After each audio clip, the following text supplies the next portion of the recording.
FIR तो हम करेंगे, क्योंकि आधी रात में सामान उठा के ले गया, झोले उठा के ले गए, पैसा उठा के ले गया और चेकअप कराने के नाम पे, स्वास्थ्य जांच कराने के नाम पे महिला जो हमारी भिक्षुनी है उसको उठा करके कमर में हाथ डाल करके और जबरन एम्बुलेंस में लादा। एफआईआर तो हम करेंगे और जो तीनों बड़े अफसर है ना उनको सस्पेंड करा के रहेंगे। और फोटो फुटेज सब है हम लोगों के पास में, पूरा रिकॉर्डिंग भी।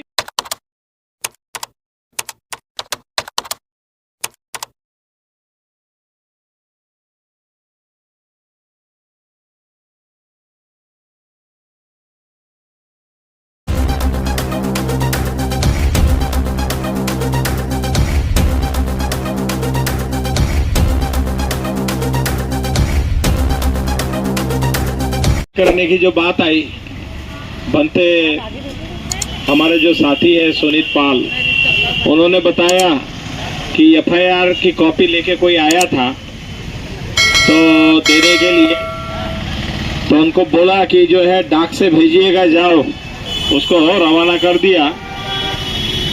एक बार और एफआईआर हुआ था बुद्धगया में, महाबोधि महाविहार में। जब वहां का सेक्रेटरी और भिक्खु प्रभारी और सुपरिटेंडेंट 3 पदों पर था, यहाँ पर एक दंगा हुआ था महाबोधि विहार के सामने और एक एफआईआर लिखाया गया था। उस समय महाबोधि विहार छोड़कर के गया में मैं रुका हुआ था और हमारे कुछ बनते लोग, करुणा सदन नाम की हमने 11 कमरे का एक गेस्ट हाउस बनाया हुआ था महाबोधि विहार का जो ऑफिस है वहां पर।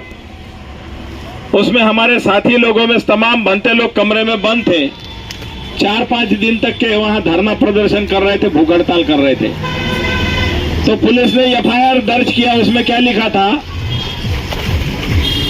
1 गैलन तेल माने 5 लीटर तेल, 1 माचिस, 1 छुरी। तो हमने कहा कि अच्छा एफआईआर लिखा है इसने, इतने लोग आत्मदाह 5 लीटर में हो जाएगा। हंस के भाई एफआईआर जो है चुपचाप से रफा दफा कर लिया।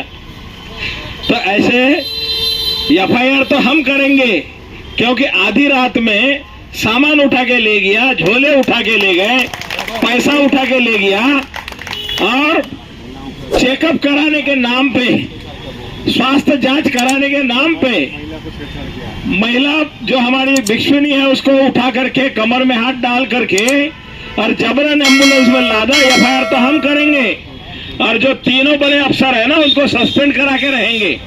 और फोटो फुटेज सब है हम लोगों के पास में, पूरा रिकॉर्डिंग भी है। तो इसलिए हम झुकने वाले नहीं हैं, क्योंकि महाबोधि महाविहार बौद्धों का है, प्रॉपर्टी बौद्धों की है। लेकिन चोर लुटेरे उस पर बैठ करके जो मलाई खा रहे हैं उनको हम छोड़ने वाले नहीं हैं, क्योंकि हम लोग न्याय प्रिय लोग हैं, संविधान प्रेमी हैं, संविधान के रक्षक हैं और जो भी गड़बड़ी करेगा उसको मुंह तोड़ जवाब देंगे। इसीलिए हम किसी को छेड़ते नहीं और अगर कोई हमें छेड़ेगा तो उसे हम छोड़ेंगे नहीं। बाबा साहब के सिपाही है, संघर्षों के आदी है। जो हमारे शांति स्वरूप जी जो बोलते थे ना, संघर्षों के आदी है, फौलाद के हमारे सीने हैं, सीने हैं, फौलादी है, हम संघर्षों के आदी है। तो संघर्ष में पैदा हुए। बाबा साहब अम्बेडकर के मिलिंद कॉलेज में पढ़ाई हुई है मेरी। पीपल्स एजुकेशन सोसाइटी में मैंने 7 साल अध्ययन किया है औरंगाबाद में। वहीं से संघर्ष करते करते पैदल औरंगाबाद से दिल्ली गया था नामांतरण के आंदोलन में 65 दिन। तो आंदोलन में हम पैदा हुए वाले लोग हैं। बुद्धगया में 26-27 साल की उम्र में मैंने महाबोधि विहार का प्रमुख था।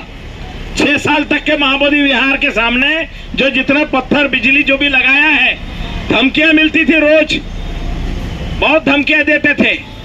तो धमकियां मिलती थी और बहुत कुछ कांड होते थे, लेकिन 6 साल हमने इसको सुंदर बना के दिखाया।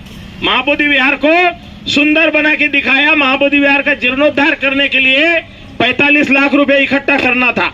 जगह से सारा इकट्ठा करके प्रोजेक्ट बनाया था। लेकिन जब वो प्रोजेक्ट को कामयाब करना था उस समय दंगा फसाद करा दिया, जूता चप्पल कांड करा दिया। नहीं तो महाबोधि विहार का जो दीवारें था हम पुराने ढंग से बनाने वाले थे। बाद में करप्शन करने वाले लोगों ने उसका सारा प्रोग्राम बदल दिया था। तो एफआईआर की धमकी सरकार ना दे, क्योंकि हम तो जन्म ही हमारा संघर्षों में हुआ है। तो वो एफआईआर लेके आएंगे भी तो क्या लिखा हुआ, हमारा सामान क्या बरामद किया, हमारे कितने लोग बरामद किए, क्योंकि 25 बनते थे उसमें से 10-12 तो गायब हो गए बोल के हमने सुना, क्योंकि गाड़ी में 4-5 लोगों को बिठाया और लेके चले गए। ले जाके कहाँ छोड़ा, गया के वो मेडिकल कॉलेज के सामने छोड़ दिया। तो ऐसे ही छोड़ करके प्रशासन के लोग तो भाग गए रात में। तो इसलिए एफआईआर हम करेंगे और बहुत जम करके करेंगे और वसूली भी करेंगे, क्योंकि वो हमारे झोले झंडे में जो रुपया पैसा था, सामान था, उसका भी हिसाब मांगेंगे। जो एक ब्लैक बोर्ड था, ब्लैक बोर्ड व्हाइट बोर्ड जिसके ऊपर में हमारे जो सनोज जो है पढ़ाते थे, वो व्हाइट बोर्ड गायब है। वहां पर जो बैनर लगे थे उनमें बैनर गायब है, उसमें जो कुछ सामान रखा हुआ था हमारा वो गायब है, क्योंकि रात में सोते समय कोई बरामद भी नहीं, कोई लिखा पढ़ी नहीं हुई कि कितने लोगों को ले जा रहे हैं, क्या सामान ले जा रहे हैं, क्या सामान छोड़ा है, क्या वहाँ सिपाही बैठा है, कौन चौकीदारी दे रहा है, कौन ड्यूटी दे रहा है। बाद में वो लोग वहाँ हैं तो हमारे सुपुर्द कितने लोगों को किया, कोई लिखा पढ़ी की है, कुछ नहीं किया, पूरा बेईमानी है, करप्शन है, भ्रष्टाचार है। और इस भ्रष्टाचार का हम पर्दाफाश करेंगे, छोड़ेंगे नहीं, क्योंकि ये सामाजिक न्याय की भूमि कहते थे ना लालू जी, नीतीश कुमार सुशासन बाबू। तो सुशासन बाबू, उनके सुशासन में अगर ऐसे होता है तो भ्रष्ट अधिकारियों ने अगर कुछ किया है बौद्ध भिक्षुओं के साथ, तो उनका जवाब जरूर उनको देना पड़ेगा। और ये कोई लोकल की बात नहीं है, अंतर्राष्ट्रीय बात है, क्योंकि हम लोग अंतर्राष्ट्रीय हैं। लंका में, थाई में, बर्मा में 4-4, 3-3 साल रहा हूं मैं, तो इसलिए ये बाहर सारे इंग्लैंड वगैरह में भी रहा हूं मैं। हमारे तमाम दुनिया के लोग हमारे साथ जुड़े हुए हैं, क्योंकि तथागत बुद्ध की वजह से, बाबा साहब अम्बेडकर की वजह से हम लोग अंतर्राष्ट्रीय स्तर पे काम करते हैं। तो इसलिए इतना कमजोर ना समझे। तो इसलिए तमाम जितने भी साथी सहयोगी, जो भी बुद्ध, फुले, शाहू, अम्बेडकर, रैदास, नानक, दादू, कबीर के मानने वाले लोग, समानता की बात करने वाले, ये संघर्ष है समानता और विषमता का। जो समानता का संग्राम है बुद्ध का धम्म है, जो समान संस्कृति है ये समानता की संस्कृति है। वमन संस्कृति जो है, जो विदेशी संस्कृति है, लूटपाट की संस्कृति है, आत्मा परमात्मा के नाम पर लोगों की जेब काटने की संस्कृति है, स्वर्ग में भेजने के नाम पर लोगों के गले काटने की संस्कृति है। इसका पर्दाफाश करने वाली बौद्ध संस्कृति है। और बाबा साहब ने संविधान दे करके भारत के तमाम देश के लोगों को समानता, स्वतंत्रता, न्याय और बंधुत्व में स्थापित किया है। और बुद्ध का धम्म देकर तो हमें मालामाल कर दिया है। बुद्ध का धम्म बाबा साहब ने देकर के इस देश को मालामाल कर दिया है।